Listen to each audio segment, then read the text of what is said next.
Hi there. In this video, I'm going to show you how to change Yahoo Finance to classical view. So first of all, you need to come on finance.yahoo.com and you need to make sure that the link is the same. Otherwise, it might not work for you.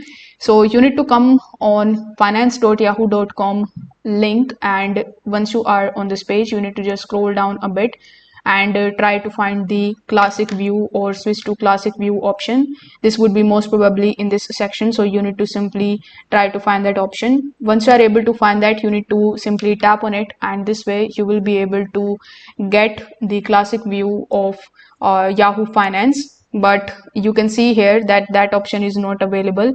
So in this situation, what you can do it, you need to simply click on this feedback option, and after clicking on feedback, you will be landed on this page where you can basically give your feedback about the Yahoo services and Yahoo Finance in general.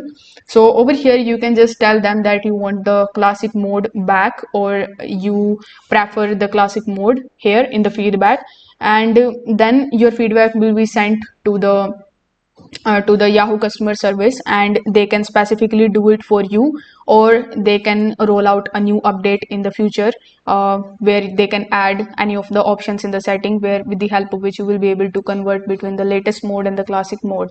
So this is how you can basically do it. There is no straightforward answer of doing this thing, but you can try this workaround in order to get the classic view. If this video helped you out, please give it a like and subscribe to the channel for more tips and tricks. Thank you so much for watching.